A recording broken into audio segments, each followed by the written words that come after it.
سب سے پہلے آپ تمامی حضرات کو اس جشن کی بہت بہت مبارکباد پیش کرتا ہوں۔ ایک اور صلوات پڑھے محمد و آل محمد۔ تمام حمد ہے اس خالق ازل کے لیے، سکون جھیل کو دیتا ہے جو کمل کے لیے۔ میں اس کے نام سے کرتا ہوں ابتدائے کلام، کہ جس کے نام فرشتوں نے بھی سنبھل کے لیے۔ حضرات، سلسلہ مدحت سرکار باب الحوائج کا مکمل طور پر آغاز ہو چکا ہے۔ اس سلسلہ مدحت کو اور آگے بڑھانے کے لیے میں بڑے ادب و احترام سے خطیب اہل بیت عالی جناب مولانا شبر حسین صاحب قبلہ کی خدمت میں گزارش کر رہا ہوں کہ وہ تشریف لائیں۔ آپ حضرات بآواز بلند نعرہ صلوات سے ان کا استقبال کریں۔ ذرا سا ماحول بنائیں اور تھوڑا تھوڑا قریب آ جائیں تو زیادہ بہتر ہوگا۔ ایک صلوات پڑھتے رہے محمد و آل محمد پر۔ جن لوگوں کے دل میں غم سرور نہیں ملتا، ایسوں کو خدا اور پیمبر نہیں ملتا۔ اے مفتی دین دیکھ صلہ بغض علی کا، کرسی تو تجھے ملتی ہے منبر نہیں ملتا۔ ایک بہتر صلوات پر محمد و آل محمد و آل محمد۔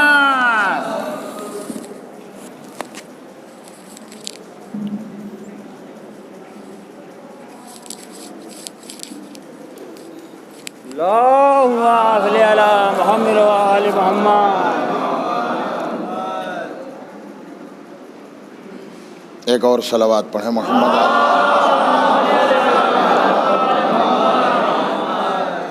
اعوذ باللہ من الشیطان اللعین الرجیم، بسم اللہ الرحمن الرحیم۔ الحمد للہ رب العالمین، والصلاة والسلام علی اشرف الانبیاء والمرسلین وخاتم النبیین ومولانا ابی القاسم محمد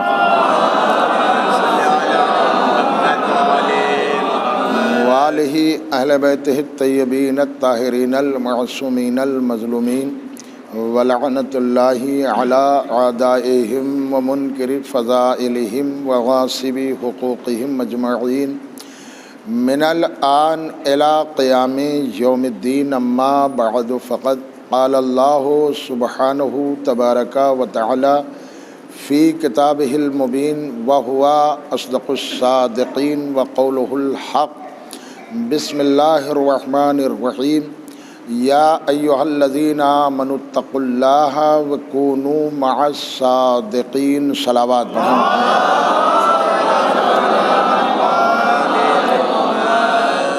محترم سامعین و برادران ایمانی، جیسا کہ آپ جانتے ہیں کہ ہم اور آپ جمع ہوئے ہیں جشن باب الحوائج کے لیے، جشن قمر بنی ہاشم کے لیے، لہذا چند ہی جملے آپ کی خدمت میں عرض کروں گا۔ دیکھیے، دستور بدل جاتے ہیں، مقصد وہی رہتا ہے۔ مجلس میں شعراء کو بلایا جاتا ہے تاکہ مجمع زیادہ سے زیادہ آ جائے، اور اس کے بعد وہ پوری تمہید بناتا ہے اور ذاکر کے حوالے۔ لیکن جب محفل ہوتی ہے تو ذاکر تمہید کے طور پر آتا ہے اور مجمع بلاتا ہے اور پھر شاعروں کے حوالے۔ صلوات پڑھیں محمد علیہ، اور پھر اس کو شاعر کے حوالے کر دیا جاتا ہے۔ آپ پوری طرح توجہ دیں، بس میں زیادہ آپ کی خدمت میں عرض نہیں کروں گا۔ قرآن کریم میں پروردگار عالم، دیکھیے قرآن کریم ہے کیا، اس کو دو جملوں میں سمجھ لیجئے یہ کیا ہے۔ اصل قرآن کا موضوع ہے انسان کو قرآن انسان بنانے آیا ہے۔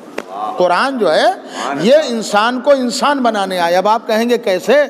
انسان اور جانور میں فرق کیا؟ اب آپ کہیں گے یہ فرق ہے، کوئی فرق نہیں، شریعت تو کہہ رہی جیسے انسان کھاتے ہیں ویسے جانور کھاتے ہیں، لیکن ایک فرق ہے، جانور جیتا ہے اپنے لیے، انسان جیتا ہے دوسروں کے لیے۔ ملاحظہ کریں، جانور جو جیتا ہے وہ صرف اپنے لیے، سب ہمیں مل جائے، اور انسان جیتا ہے دوسروں کے لیے۔ تو جہاں یہ فرق ہے ملاحظہ کریں انسان اور جانور میں کہیں نہ کہیں فرق بہت ہوتے چلے آئے بازیزوں. اسی لیے ہمیں مدرسے میں جو پڑھاتے تھے استاد ہمارے منطق میں تو انسان کے فلسفے کو بیان کیا کہ الانسان حیوان ناطق. انسان کیا ہے؟ حیوان ناطق ہے.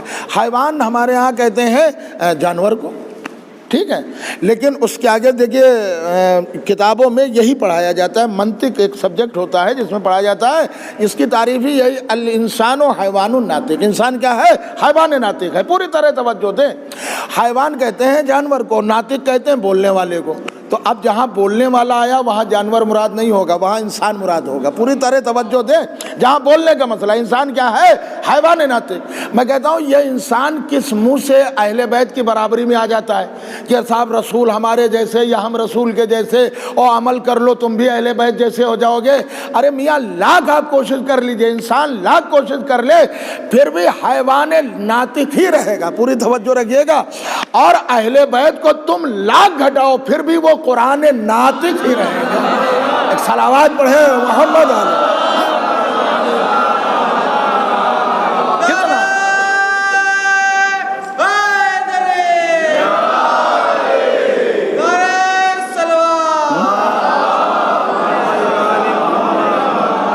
کتنا تم انہیں گھٹاؤ گے؟ تمہاری تعریف اور ہے, ان کی تعریف اور ہے.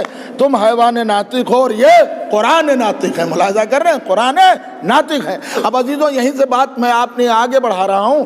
کبھی ذرا غور کریں کہ قرآن مجید میں پروردگار عالم نے جو سبجیکٹ بنایا ہے نفس انسانی کو سدھارنے کے لیے. قرآن جو آیا ہے انسان کو انسان بنانے کے لیے اور دنیا میں حقیقت اسے پہچانوانے کے لیے. اچھا دیکھیے, پہچان تو ہر انسان چاہتا ہے. کہ آپ نہیں چاہتے ہمارے 10 لوگ پہچاننے والے ہوں؟ اچھا پہچان اپنی جگہ ہے. جب کوئی انسان میں ہنر ہوتا ہے تو سوچتا ہے میں اور پہچانے لوں. مثلا کوئی اچھا شاعر ہے, وہ شعر کہنے کے بعد اسے قرار نہیں آتا جب تک کسی کو سنا نہ لے. آپ جائیے ہوٹلوں میں جائیے, آج میں نے ابھی تازہ کلام کہا, دیکھیے یہ کلام, ارے کیا کہنا. تو ہر انسان چاہتا ہے کہ جو ہمارے اندر ہنر ہے وہ سنے اور سن کے تعریف کرے. پوری توجہ رکھیے گا. اب اللہ کے اندر ہنر کیا تھا مجھے نہیں معلوم, مگر حدیث قدسی میں پروردگار عالم نے ارشاد فرمایا کنتو کنزم مخفیہ, میں چھپا ہوا خزانہ تھا. ملاحظہ کریں اللہ نے اپنے لیے کیا کہا, کنتو کنزم مخفیہ, میں چھپا. ایک صلوات اور پڑھیں محمد آل محمد. میں چھپا ہوا خزانہ تھا, میں نے چاہا کہ میں پہچانا جاؤں.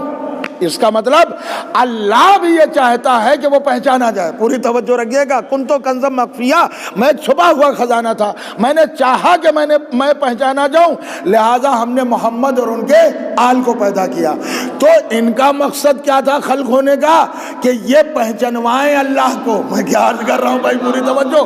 کنتو کنزم مخفیہ, میں چھپا ہوا خزانہ تھا, میں نے چاہا کہ میں پہچانا جاؤں تو میں نے آل محمد کو خلق کیا. اس کا مطلب ہے دیکھیے اللہ بھی چاہتا تھا کہ میری پہچان ہو, مگر وہ یہ چاہتا تھا تعارف کرانے والا کوئی دنیا کا انسان نہ ہو. میں کیا عرض کر رہا ہوں, یہ محمد اور ان کی آل و. اب آپ سمجھے کہ جب یہ اہل بیت قصہ میں آ گئے اور چادر کے اندر, تو جبریل نے وہاں سے پوچھا یا رب ومن تحت القصہ, پر بیٹے ہیں اور ان کے والد ہیں اور ان کے شوہر, اللہ تو پہچانوا کیوں رہا ہے؟ جبریل کو بھی آیت لے کر آنا ہے. میں کیا عرض کر رہا ہوں. اور جبریل آپ تجاہل عارفانہ کے طور پہ پوچھ کیوں رہے ہیں کون کون ہے بھائی؟ آپ تو روز جاتے ہیں ان کے گھر میں, کبھی چکی چلانے, کبھی لباس لے کر جاتے ہیں, کبھی سلامی کے لیے جاتے ہیں, کبھی روٹیاں لینے جاتے ہیں, کبھی روٹیاں لے کے آتے ہیں. سب تو جانتے ہیں, آپ کیوں پوچھ رہے ہیں؟ کہ میں بتانا چاہتا ہوں پروردگار اللہ تو پہچانوا کیوں رہا ہے؟ کہ میں یہی تو مسلمانوں کو بتا رہا ہوں کہ پہچان لو. کل میں پردے میں تھا تو مجھے آل محمد نے پہچانوایا, آج آل محمد پردے میں ہی میں پہچانوا رہا ہوں. صلوات پڑھے محمد علیہ.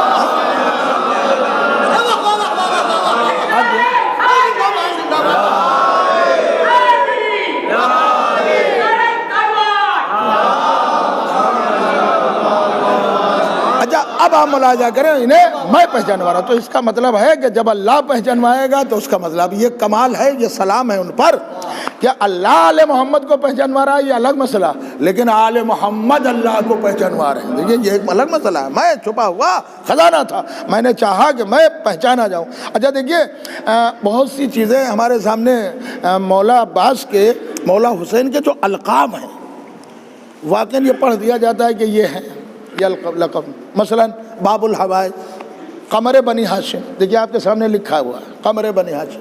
اس کا مطلب کیا ہے؟ آپ ایک ایک جو لقب ہے وہ پورا ایک سبجیکٹ ہے. اب اس کو دو جملوں میں کیسے بیان کیا جاتا ہے؟ آپ سوچئے، یہ قمر کے معنی چاند، بنی کے معنی اولاد، اور ہاشم کے معنی ہاشم ان کے بزرگ گزرے دادا پر دادا. ٹھیک ہے، تو معنی کیا ہوئے؟ ہاشم کی اولاد کا قمر. یہی ہے نا، ہاشم کی اولاد کا قمر، یہی بات ہو گئی. اب آپ پھر ملاحظہ کریں. دیکھیے اگر ایک شاعر ہو تو آپ نام لے لیں گے، لیکن یہاں پہ اگر 10 شاعر بیٹھے ہیں، ٹھیک ہے، اور کسی ایک شاعر کی خوبی کو آپ نگاریں کہ وہ 10 میں نہ پائی جائے تو یہ تعریف زیادہ ہوگی. ورنہ شاعر تو سب ہوں گے، کلام تو سب کو پیش کرنا ہے. پوری توجہ رکھیے گا. اب یہ آپ دیکھیے کہ اہل بیت کے ہاں کیا یہی قمر تھے؟ آپ کتابیں پڑھیے. جناب عبداللہ پیغمبر کے والد کو قمر بطحا کہا گیا، جناب ہاشم کو قمر مکہ کہا گیا. میں کیا عرض کر رہا ہوں؟ اس کا مطلب ان کے گھر میں تو قمر تھے ہی، لیکن اتنے قمر میں جو قمر سامنے آیا وہ بنی ہاشم کا قمر آیا. ملاحظہ کر، چھوٹی بات میں عرض نہیں کر رہا ہوں، آپ کبھی غور کریں. اچھا دیکھیے 17 شعبان آپ منائیے، ہے تاریخ میں ہے، لیکن جو معتبر روایت ہے وہ یہی ہے کہ 4 شعبان مولا عباس کی ولادت. اکثر لوگ آپ پوچھیں گے عرب میں، آج بھی عرب و عجم میں مولا عباس کی جو تاریخ ولادت منائی جاتی وہ 4 شعبان ہے. 17 شعبان فیمس کیوں ہوئی؟ کیونکہ درگاہ میں 17 شعبان ہی کو ہوتی ہے، لہٰذا ہر انسان کے ذہن میں آ گیا مولا کی. اب ہے تو جشن انہی کی ولادت پر، لیکن جو تاریخ ولادت کنفرم ہے سب سے پہلے وہ 4 شعبان بھی ہے. اچھا آپ یہ دیکھیے علامہ جوادی نے اپنی کتاب میں بھی لکھا کہ صاحب یہ 4 شعبان کو کیوں کنفرم ہے. کہا اچھا آپ دیکھ لیجئے، پوری توجہ آپ کبھی غور کیجئے. ایک ہے سردار، دوسرا ہے علمدار. میں کیا عرض کر رہا ہوں؟ اب پھر میں لفظوں کو بدل کر کہہ رہا ہوں. آپ یہاں سے جائیے گا آج کل میں 2 رکعت شکرانے کی نماز پڑھیے گا. شعبان نے کیا نہیں دیا؟ پہلی شعبان جناب شہزادی زینب کی ولادت. اب آپ ملاحظہ کریں، مولا حسین کی ولادت، جناب عباس کی ولادت، جناب قاسم کی ولادت، جناب علی اکبر کی ولادت، امام زمانہ کی ولادت. اس کا مطلب ایک صلوات اور پڑھیں محمد علی. یہ اتنی ولادت سب، اس کا مطلب ہے محافظ کربلا سب آئے شعبان میں. محافظ کربلا آپ کبھی دیکھیں، مولا علی اکبر کی ولادت، جناب عباس کی بھی ولادت، یہ سب شعبان میں. ابھی کبھی ایک ایک جملے پہ غور کریں کہ یہ مولا عباس کا کیا لقب ہے؟ کاذاب علمدار. امام حسین کو کیا کہا جاتا ہے؟ صاحب سردار. بھائی پوری توجہ رکھیے گا. امام حسین کا لقب کیا ہے؟ سید. اسی لیے پیغمبر نے فرمایا کہ حسین انت سید، تم سید ہو، تم سردار ہو. تو امام حسین کون ہے؟ سردار. اور مولا عباس کون ہے؟ علمدار. پھر میں لفظوں کو بدل کر کہہ دوں، سردار کسے کہتے ہیں؟ حاکم کو. اور علمدار کسے کہتے ہیں؟ حافظ کو. علمدار کسے کہتے ہیں؟ علمدار کسے کہتے ہیں؟ کہ صاحب حافظ کو، جو حفاظت کرنے والا ہو. پوری توجہ رکھیے گا کہ جس کے بغیر کوئی سردار سے نہ مل سکے. جس کے بغیر کوئی سردار سے نہ مل سکے. اچھا اب آپ دیکھیے یوں ہی نہیں ہے، مولا عباس کا ایک لقب ہے باب الحسین. کیا معنی ہے؟ حسین کا دروازہ. اب بھی سمجھ میں نہیں آیا؟ ارے اگر پیغمبر کا دروازہ علی ہے، پیغمبر نے خود کہا انا مدینۃ العلم والی بابھا، میں شہر علم ہوں، علی اس کا دروازہ ہے. میں شہر علم ہوں، علی اس کا دروازہ ہے. تو اگر محمد کے شہر کا دروازہ علی ہے تو پھر حسینیت کے شہر کا دروازہ عباس ہے. جیسے نبی سے ملنا ہو تو علی کے بغیر ممکن نہیں. ویسے ہی حسین سے ملنا ہو تو عباس کے بغیر ممکن نہیں. دیکھیے عجیب بات عرض کر رہا ہوں, اب کبھی توجہ دیں تو میں آپ کی خدمت میں عرض کروں, انہیں باب الحسین بھی کہا جاتا ہے. یہ حسین کا دروازہ یوں ہی نہیں کہا جاتا ہے, دروازہ ہی مین ہوتا ہے. بھائی پوری توجہ رکھیے گا, شان دروازے ہی سے جھلکتی ہے. تو پہلا جملہ میں آپ کی خدمت میں جو عرض کر رہا تھا کہ وہ قمر بنی ہاشم کہے جاتے ہیں. کہ صاحب قمر بنی ہاشم, اہل بیت کے ہاں تو بہت سے قمر ہیں, لیکن یہ جناب عباس کا پہلا رتبہ ہے کہ جہاں بہت سے قمر ہیں ایک قمر نکھر کے آیا ہے. اچھا, اب دوسرا جملہ آپ کے حوالے چاہے جیسے ہی سے سنیں کہ انہیں سردار کہا جاتا ہے, انہیں علمدار کہا جاتا ہے. کہ صاحب یہ کیسے؟ کہ یہی تو راز ہے. بھئی 3 تاریخ کو سردار آیا, 4 کو علمدار آیا, تو کچھ لوگوں نے کہا علمدار پہلے آنا چاہیے سردار بعد میں. کہا تمہیں معلوم نہیں ہے سردار سے آگے علمدار ہوتا ہے. صلوات پڑھے محمد علیہ.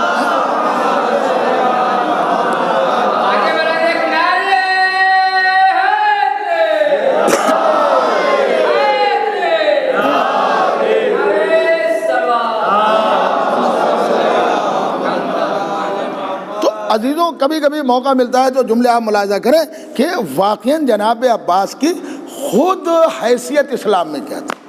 یہ تو ہو گیا خود حیثیت اسلام میں کیا تھی. اب میں 2 جملے اس کے لیے استعمال کر رہا ہوں. عباس اپنی جگہ عباس تھے, اور آپ کہیں گے کیسے؟ ان کا نام وہ ہے جو خود مولا علی نے رکھا ہے. جیسے پیغمبر نے علی کا نام رکھا, کہاں سن رہے ہیں مجھے معلوم نہیں, ویسے ہی علی نے عباس کا نام رکھا. اچھا آپ پھر اٹھا کر دیکھ لیں, نہج البلاغہ ہے, علی نے دنیا میں کچھ مانگا ہی نہیں, سب تو اللہ نے دیا ہے. جیسے نبی کو ناصر کی ضرورت تھی تو ہاتھ اٹھانا پڑے, ویسے ہی علی کو ذخیرہ کربلا کی ضرورت تھی. یہ کربلا کا ذخیرہ ہے تو حسین کے لیے اللہ سے مانگا. اچھا دیکھیے انداز بھی وہی ہے, آپ برابر سنتے ہیں کہ جب مولا علی کی ولادت ہوئی اور ان کی والد گرامی فاطمہ بنت اسد لے کر آئیں تو کہا کہ محمد اس بچے نے آنکھ نہیں کھولی. تو نبی نے پوچھا کہ بھائی تم نے آنکھ کیوں نہیں کھولی؟ کہا آنکھ کیسے کھولتا؟ سب سے پہلے میں جب آنکھ کھولوں گا تو آپ کا چہرہ دیکھوں گا. اچھا دیکھیے ابھی ولادت ہوئی, 3 دن کعبے میں رہی, تو یہ بات چیت جو ہو رہی ہے یہ کتابوں میں موجود, میں اپنی طرف سے تو کچھ نہیں کر رہا ہوں. اور جیسے ہی پیغمبر آئے بس امامت نے نبوت کی خوشبو محسوس کی, اور یوں سمجھیے کہ جیسے قرآن آیا اور رحل نبوت پہ آ گیا, رحل نبوت پر, اور خوشبو محسوس کی اور فوراً آنکھیں کھول دی. اور جب آنکھیں کھول دی تو اب نبی کا چہرہ پہلے دیکھا. جب چہرہ دیکھا تو نبی نے فرمایا یا علی خصصتنی بالنظر وخصصتک بالعلم. اے علی پہلی نگاہ تم نے ہمارے چہرے پر ڈالی تو لو میں بھی تمہیں اپنا پورا علم دے رہا ہوں. اس کا انعام ہے جو پہلی نظر چہرے پر ڈالی تو تمہیں میں اس کا پورا انعام دے رہا ہوں, پورے علم کا مالک تمہیں بنائے دے رہا ہوں. یا علی خصصتنی بالنظر وخصصتک بالعلم, تم نے پہلی نگاہ میرے چہرے پر ڈالی تو میں بھی تمہیں پورا علم دے رہا ہوں. میں کہوں گا یا علی اب دنیا میں آپ کا تقابل ہی کیا ہے, کون مقابلہ کر سکتا ہے, آپ کے برابر کون ہے؟ آپ تو بازار مشیت کے پرانے تاجر ہیں. بازار مشیت کے پرانے تاجر ہیں. ارے بچپن میں نبی کے چہرے پر نظر ڈالی تو علم پیغمبر کو خرید لیا, اور جوانی میں ایک رات سو گئے تو پھر مرضی خدا کو خرید لیا. ایک اور صلوات پڑھیں محمد علیہ. مرضی خدا.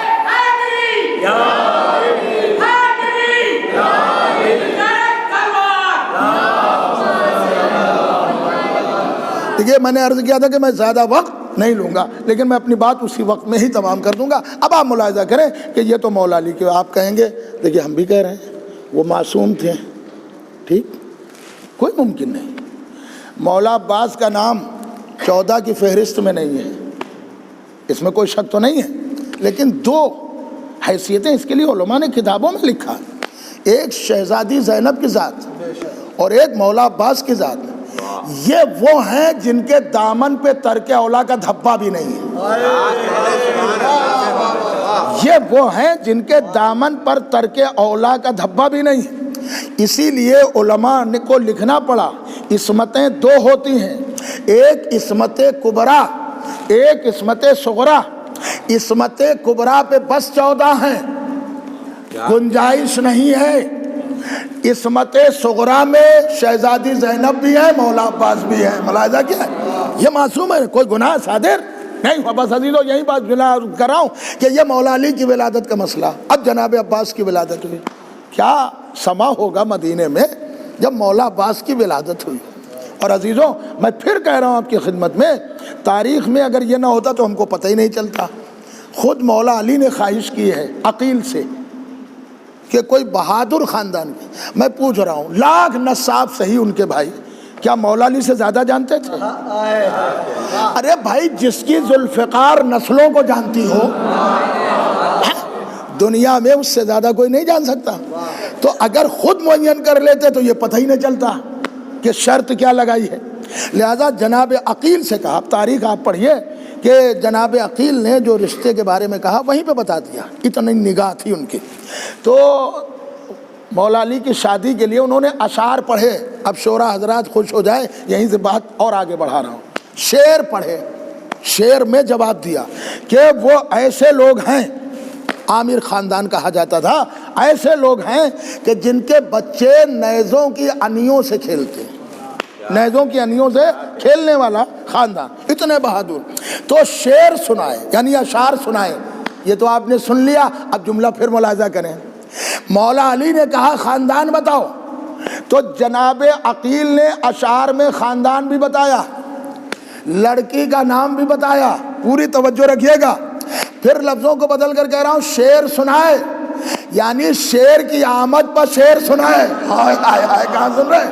اور وہ جو شعر پڑھنے لگے تو کہا اب آپ جائیے رشتہ لے. جناب عقیل آئے اور رشتے کے لیے وہ کہا یہ بڑی خاطر، عرب خاطر میں بڑی مشہور تھے، بڑی خاطر و مدارت کی.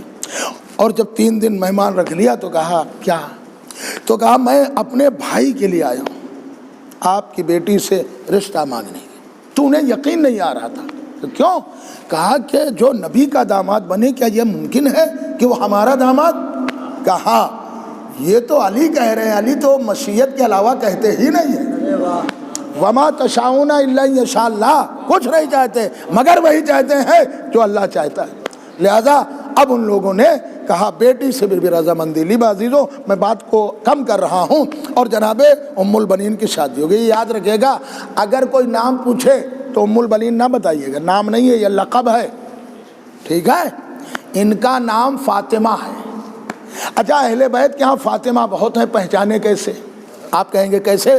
جناب خدیجہ کی والدہ کا نام فاطمہ، حسن و حسین کی ماں کا نام فاطمہ، مولا عباس کی والدہ کا نام فاطمہ، مولا علی کی والدہ کا نام فاطمہ. پوری توجہ رکھیے گا. اچھا اب آ جائیے، چوتھے امام کے بعد 5ویں امام کی والدہ کا نام فاطمہ. تو یہ گھرانہ وہ ہے کہ جہاں فاطمہ بہت ہیں تو پہچانا کیسے جائے؟ لہذا ہر ایک میں کچھ نہ کچھ لگانا پڑا. مولا علی کی والدہ کو فاطمہ بنت اسد کہا جاتا ہے. اچھا، 5ویں امام کی والدہ کو فاطمہ بنت حسن کہا جاتا ہے. اچھا، جناب خدیجہ کی والدہ کو فاطمہ بنت زائدہ کہا جاتا ہے. اب دیکھیے سب کے تعارف ہو رہے ہیں. اور جناب عباس کی والدہ کو فاطمہ کلابیہ کہا جاتا ہے یا ام البنین. ام البنین بعد میں نام پڑا جب یہ یہاں آگے. بس عزیزوں یہیں بس سنیے، ملاحظہ کرے کہ جب رشتہ طے ہو گیا اور شادی جیسے ہم لوگ کرتے ہیں ویسے تو ہوتی نہیں کہ اتنا ڈیکوریشن ہو اور 6 کھانے ہوں جب تک اتنے لوگ نہیں. شادی کا مطلب سادگی. صلوات پڑھے محمد علیہ. بہت سی چیزوں کو سماج نے بہت سی چیزوں کو سخت بنا دیا. شادی اسلام میں بہت آسان ہے لیکن سماجی اعتبار سے بہت مشکل ہے. تو عزیزوں بس جملہ ملاحظہ کریں، مولا علی کے ہاں آئیں. اور اب تاریخ پڑھ لیجئے، میں اپنی طرف سے نہیں کہہ رہا ہوں، دیکھیے آپ تصدیق کریں کہ جب آئیں علی کی ڈیوڑھی پر تو پہلے اس ڈیوڑھی پہ یعنی جہاں سے دروازہ اب شروع ہے یہ، تو وہاں پہ اتر گئیں. جس طریقے سے بھی آئی ہوں، ڈولی سے وغیرہ وغیرہ، پینٹ سے جیسے بھی آئی ہوں، وہ وہاں پہ اتر گئی، اور اترنے کے بعد پہلے اپنی جبین کو اس دہلیز پر رکھا. یہ میں نے ایک بار نہیں کئی بار کتابوں میں پڑھا، تاریخ آپ پڑھ لیجیے. دہلیز پر رکھ. کسی نے کہا کہ آپ دلہن آپ یہ کیا کر رہے ہیں؟ کہا تمہیں معلوم نہیں ہے یہ حسنین کی ڈیوڑی ہے، یہ حسنین کی ڈیوڑی، یہ علی کی ڈیوڑی، یہ معصوم ہے، پتہ نہیں ان کے کہاں قدم پڑے ہوں. تو آتے آتے سب سے پہلے ان کے قدموں پہ سر رکھ رہے ہیں. اب سمجھ میں آ گیا ہم جب شہنشینوں میں جاتے ہیں، عزاخانوں میں جاتے ہیں تو اپنا سر کیوں جھکاتے ہیں. دیکھیے ملاحظہ کر رہے ہیں.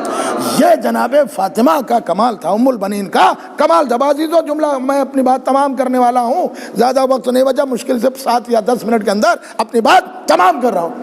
مولا عباس کی والدہ کی شادی مولا علی سے ہوگی، اور اب بچے کی ولادت کی خوشخبری دی شہزادی زینب نے. کتابوں میں پڑھ لیجئے، موجود ہے. کہا مگر بابا بچے نے آنکھ نہیں کھولی، اگر آنکھ نہ کھلے تو پھر ظاہر سی بات ہے پیدا ہوتے ہی بچہ آنکھ کھول دیتا ہے. تو مولا علی نے فرمایا بیٹی میں سمجھ گیا، میں نے بھی تو آنکھ نہیں کھولی تھی. متوجہ ہوتا ہے، میں نے بھی تو آنکھ نہیں کھولی تھی، اور یہ بچہ بھی آنکھ نہیں کھولے گا. کہا بابا کیسے؟ کہا میں نے آنکھ نہیں کھولی تھی جب تک میرا بھائی نہیں آ گیا تھا، تو یہ بھی آنکھ نہیں کھولے گا جب تک اس کا بھائی نہیں آ جائے گا. یہ بھی آنکھ نہیں کھولے گا جب تک اس کا بھائی نہیں آ جائے گا. ارے کیا ربط ہے عباس و حسین ابن علی میں؟ بے مثل انگوٹھی ہے تو انمول نگینہ. ملاحظہ کر رہے ہیں، بے مثل انگوٹھی. کا میں نے بھی آنکھ نہیں کھولی تھی جب تک میرا بھائی نہیں آ گیا، تو یہ بچہ بھی آنکھ نہیں کھولے گا جب تک کہ اس کا بھائی نہیں آ جائے گا. اب آپ ملاحظہ کریں. اچھا آپ کہیں گے کہ مولا علی نے یہ کیوں کہا میرا بھائی؟ بھائی مولا علی کے بھائی طالب بھی تھے، عقیل بھی تھے، جعفر بھی تھے، لیکن مددگاری میں جو بھائی تھے وہ رسول کے تھے. پوری توجہ رکھیے گا. ویسے ہی مولا عباس کے خود اپنے 3 بھائی تھے، امام حسن بھی بھائی تھے، لیکن مددگاری میں جو بھائی تھے وہ حسین تھے. آئے پوری توجہ. کہا یہ بچہ آنکھ نہیں کھولے گا، میں نے بھی آنکھ نہیں کھولی تھی جب تک کہ میرا ناصر نہیں آ گیا تھا. یہ بچہ بھی آنکھ نہیں کھولے گا جب تک اس کا بھائی نہیں آ جائے گا. اب مولا علی نے فرمایا حسین کہاں؟ تاریخ کہتی ہے امام حسین علیہ السلام کو بلایا گیا. بعضیزو جملہ ملاحظہ کرے چاہے جیسے سنیں، امام حسین علیہ السلام کو بلایا گیا، اور تاریخ نے لکھا جیسے امام حسین علیہ السلام، یہ تاریخ کے جملے ہماری طرف سے نہیں ہے، کہ جیسے ہی وفاؤں کے تاجدار نے شہنشاہ امامت کی خوشبو کو محسوس کیا، تاریخ کہتی ہے پہلے اپنے ہاتھوں کو، گود میں جانے کے لیے ہاتھ ضروری ہے، ہاتھوں کو بڑھا دیا، اور جب ہاتھوں کو بڑھایا اور جیسے ہی حسین نے آغوش میں لیا آنکھ کھول دی. یعنی ہاتھ پہلے دیے آنکھ بعد میں. ملاحظہ کریں. اور ایک کیا سن رہے مجھے نہیں معلوم، یہ ہاتھ پہلے دیے. اب یہ کیا ہے؟ اشارہ تھا آقا ہاتھ آج ہی سے یہ آپ کے ہاتھ ہے. ملاحظہ کریں، یہ میرے ہاتھ نہیں ہے، یہ امامت کے ہاتھ ہے، یہ بازو حیدر ہے. ہاتھوں کو دیا اور ایک بار آنکھ کھول دی، اور جب آنکھ کھول دی بس عزیزو سنیے گا، فوراً امام حسین علیہ السلام نے دیکھا. اور اب مولا علی نے فرمایا، تو جملے وہ میں ادا نہیں کروں گا، اور مولا عباس کے لیے گہوارے میں انہیں لٹا دیا. یہ بس یہیں پہ بات تمام کرو. گہوارہ کیا تھا؟ گہوارہ کسے کہتے ہیں؟ جھولا. مولا علی بھی گہوارے میں لٹائے گئے. ٹھیک، کلہ ازدر کے ٹکڑے جو ہوئے وہ گہوارے ہی میں تو ہوئے. اچھا گہوارہ جھولا یہ کیا ہوتا ہے؟ یہ زمین کی سطح سے تھوڑا اوپر ہوتا ہے، تبھی تو بچے کو جھلایا جائے گا. ٹھیک ہے. اچھا مولا علی نے اس گہوارے میں ازدر کے 2 ٹکڑے کیے تھے. دل چاہتا ہے پوچھنے کا، مولا یہ 2 ٹکڑے کیوں کر دیے؟ کہا جب اژدہا آیا تھا تو اس نے اپنے سر کو اوپر کیا. ظاہر سی بات ہے گہوارے تک آنے کے لیے سر کو اٹھانا پڑے گا. تو مولا جب آپ کوفے کے منبر پہ تھے تب بھی اژدہا آیا تھا، تو کیوں چھوڑ دیا؟ کہ یہ تمہیں بتانا چاہتا ہوں، جو ہمارے در پہ سوالی بن کے آئے گا ہم اس کی جھولیوں کو بھر دیں گے، اور جو ہمارے در پہ حاکم بن کے آئے گا ہم اس کے 2 ٹکڑے کر کے رکھ دیں گے. صلوات پڑھیں محمد علیہ. اچھا اب آپ یہیں پر رک جائیں، میں جملہ کہہ رہا ہوں کہ یہ نام کس نے رکھا؟ تاریخ کہتے ہیں مولا علی نے پہلا نام جو رکھا وہ عباس نام رکھا. کسی نے پوچھا تو سوال کیا عباس شیروں میں سے ایک شیر کا نام ہے. دیکھیے عربی اعتبار سے اسد کے معنی بھی شیر ہے اور عباس کے معنی بھی شیر ہے, ٹھیک ہے, اور اس کے علاوہ بھی کئی معنوں میں شیر کے معنی آتے ہیں. زرغام معنی بھی شیر ہے, زیغم معنی بھی شیر ہے, غضنفر معنی بھی شیر ہے. یہ ہیں سب شیر کے نام, میر انیس صاحب نے اپنے مرثیے میں نقل کیا ہے. اچھا اب یہ آپ اندازہ کریے کہ میر انیس صاحب نے جو نقل کیا ہے وہ اسی انداز سے, میر انیس صاحب نے جو نقل کیا ہے وہ اپنے اسی انداز سے. مثلا انہوں نے کہا کہ زیغم ڈکارتا ہوا نکلا کچھار سے, کیا جانے کس نے کہہ دیا ہے دلیر کو, سب دشت گونجتا ہے یہ غصہ ہے شعر کو. تو انہوں نے اپنے انداز سے نقل کیا. مگر عزیزو آپ اس پر آ جائیے کہ عباس کے معنی شیر, اسد کے معنی شیر, حیدر کے معنی شیر, ملاحظہ کر رہے ہیں, حیدر کے معنی شیر, زرغام کے معنی شیر, غضنفر کے معنی بھی شیر. ان کے سب کے الگ الگ معنی ہیں. آپ کہیں گے کیسے, کیا معنی ہے؟ کہ صاحب اسد کسے کہتے ہیں؟ جب شیر شکار کر کے آرام کرنے لگے کوئی خلل ڈال دیتا ہے تو غصے میں آتا ہے, عربی میں اسے اسد کہتے ہیں. اچھا جو شیر دو حصوں کو میں تقسیم کر دے اسے حیدر کہتے ہیں. اب الگ الگ ہے معنی. اچھا اس کے انداز پہ شیر کے 550 نام ہیں. بہت بڑے عالم دین نے اپنی کتاب میں لکھا اور کہا عباس عربی میں اس شیر کو کہتے ہیں کہ جس کے پنجے میں ہی شکار ہو. بھائی پوری توجہ رکھیے گا, پنجے کا لفظ یاد رکھیے گا. دنیا میں 2 پنجے سے تیسرا پنجہ نہ ہو سکا, یا تو علی کا پنجہ یا تو عباس کا پنجہ. اگر دیکھنا ہے تو علی کی یادگار کعبے میں دیکھو, لکیر کے طور پہ آج موجود ہے. اگر عباس کا پنجہ دیکھنا ہے تو علم میں پنجے کو دیکھ لو. صلوات پڑھے محمد علیہ.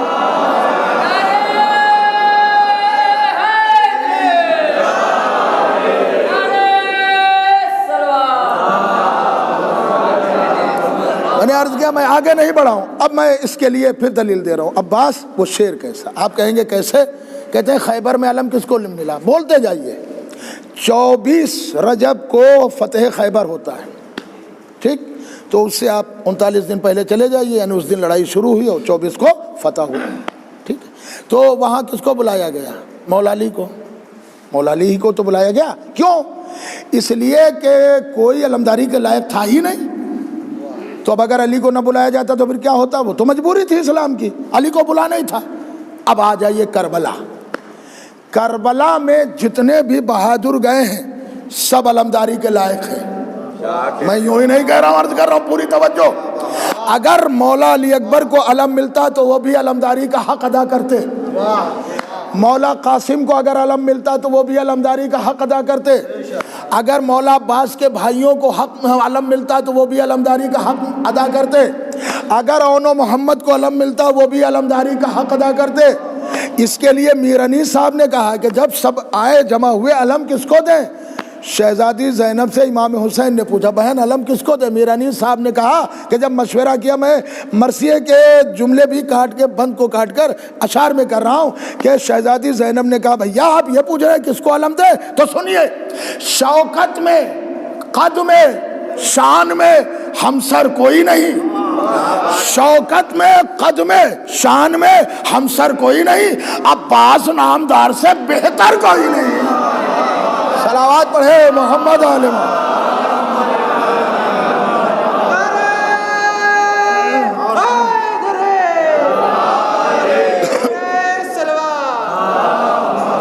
ابھی بات تو دھونی نہیں, میں 5 مصروں میں عرض کر رہا ہوں کہ شوکت میں, اب یہ پتہ رہی شہزادی زینب اپنے بھائی کو مشورہ دے رہی کہ کہا کس کو علم دے؟ کہا شوکت میں, قد میں, شان میں ہمسر کوئی نہیں. عباس نامدار سے بہتر کوئی نہیں. اب مولا عباس, اب یہ منظر بیان کر رہے ہیں میر انیس بھی کہ کربلا میں عجب منظر ہے. ایک طرف صحرا ہے کہ جہاں علم کا پنجہ چمک رہا ہے. دیکھیے یہ علم کا پنجہ ہے اور یہ چمک رہا ہے. یہ کیوں؟ اس لیے کہ پنجہ اعلان کر رہا ہے کہ ہم باطل کی کلائی کو مروڑ کر رکھ دیں گے. ملاحظہ کریں, باطل کی کلائی کو مروڑ کر رکھ دیں گے. تو اسی پہ کہا ہے کہ شوکت میں, قد میں, شان میں ہمسر کوئی نہیں. عباس نامدار سے بہتر کوئی نہیں. اب شہزادہ مولا حسین نے علم دیا جناب عباس کو, تو کیا کہا کہ لو بھائی لو علم, یہ عنایت بہن کی ہے. ہائے ہائے، لو بھائی لو علم، یہ عنایت بہن کی ہے. اب میرانی صاحب نے کہا کہ پنجہ ادھر چمکتا تھا اور آفتاب ادھر. دیکھیں دو جگہ چمک ہے، آفتاب میں چمک ہے. اب کیا میرانی صاحب نے نسبت دی ہے کہ پنجہ ادھر چمکتا تھا اور آفتاب ادھر. اب وہ کہتے ہیں کہ اس کی ضیا تھی خاک پر. پنجہ ادھر چمکتا تھا اور آفتاب ادھر، اس کی ضیا تھی خاک پر، لو اس کی عرش پر. صلوات پڑھے محمد عالم.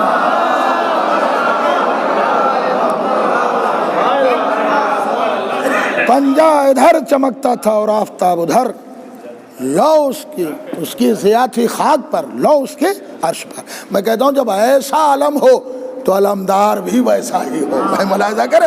اب میں اپنے مقصد سے قریب ہو گیا تو مولا عباس کا نام جو رکھا وہ مولا علی نے رکھا. بس عزیزو، امام حسین علیہ السلام نے گہوارے میں، دیکھیں آدھا گھنٹہ ہو گیا، میں نے اپنی بات تمام کر دی تاکہ شہرا کو کوئی شکایت نہ رہے. صلوات پڑھیں محمد آل محمد.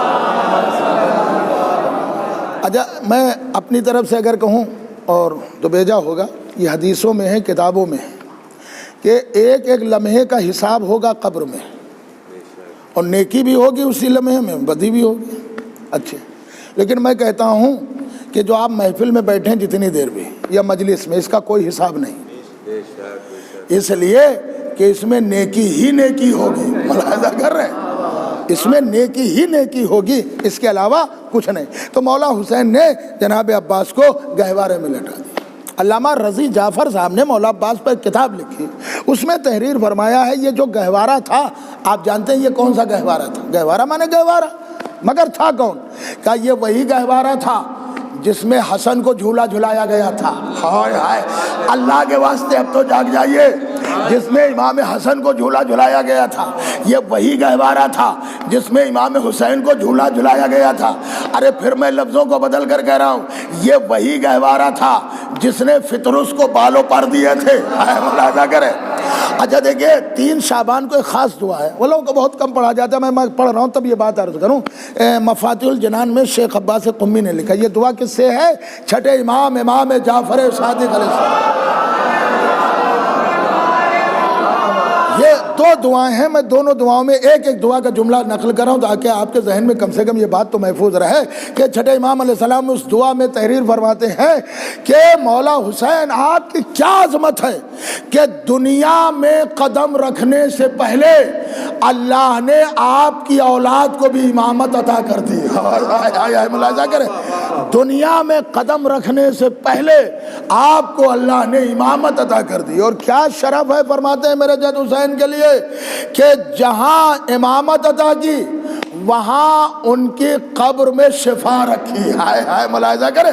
اور آگے دعا میں فرماتے ہیں چھٹے امام کہ یا اللہ، یہ 3 شعبان، ملاحظہ کریں 3 شعبان کی بات کریں، 3 شعبان ہے. یا اللہ، رسول کو نواسا ملا.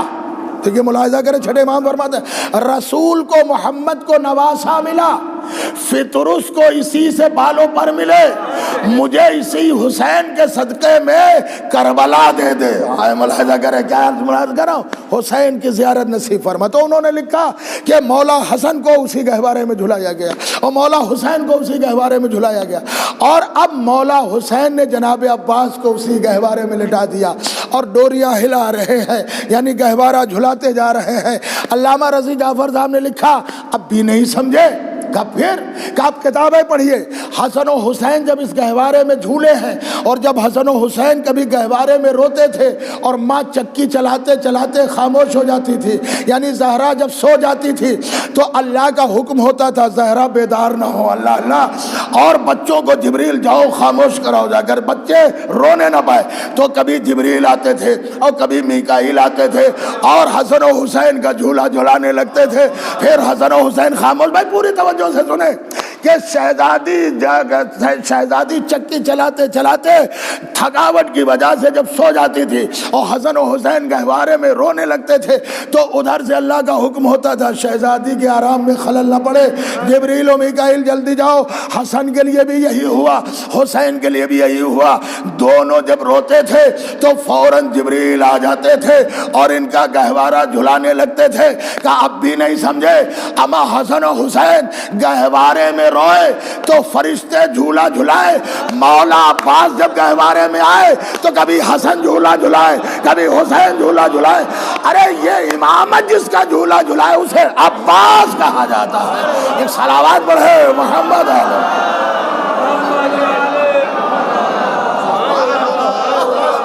امامت جس کا جھولا جھلائے اسے عباس کہا جاتا ہے۔ بس عزیزوں میں نے ختم کیا، اسی لیے کسی شاعر نے بھی کہا، شاعری شروع ہو رہی میں ہی شروع کر دوں، میں شاعر تو نہیں ہوں لیکن کسی شاعر کے ہے، مجھے یہ بھی نہیں معلوم، کہ انہوں نے کہا کہ انگلیوں پر کر کے دم ناد علی عباس نے، انگلیوں پر کر کے دم، پنجہ یہ رہے ذہن میں، انگلیوں پر کر کے دم ناد علی عباس نے، علقمہ کے ساتھ اٹھا لی فوج بھی عباس نے، انگلیوں پر کر کے دم ناد علی عباس نے، علقمہ کے ساتھ اٹھا لی فوج بھی عباس نے۔ اور کربلا میں با وفا اور بے وفا کے درمیان، کربلا میں با وفا اور بے وفا کے درمیان تیغ سے ایک حد فاصل کھینچ دی عباس نے۔ عزیزو شامیوں کی فوج میں دم تھا تو روکا کیوں نہیں؟ شامیوں کی فوج میں دم تھا تو روکا کیوں نہیں؟ مشک جا کے بیچ دریا میں بھری عباس نے، شامیوں کی فوج میں دم تھا تو روکا کیوں نہیں؟ مشک جا کے بیچ دریا میں بھری عباس نے، اور چھین کر دشمن سے دریا پھر اسے لوٹا دیا، چھین کر دشمن سے دریا پھر اسے لوٹا دیا، یہ دکھا دی خون کی دریا دلی عباس نے۔ چھین کر دشمن سے دریا، چھین کر دشمن سے دریا پھر اسے لوٹا دیا، یہ دکھا دی خون کی دریا دلی عباس نے۔ اور نام جس کا صبر نے رکھا وفاؤں کی کتاب، نام جس کا صبر نے رکھا وفاؤں کی کتاب، کچھ وہ زینب نے لکھی اور کچھ لکھی عباس نے۔ صلوات پڑھے محمد علیہ۔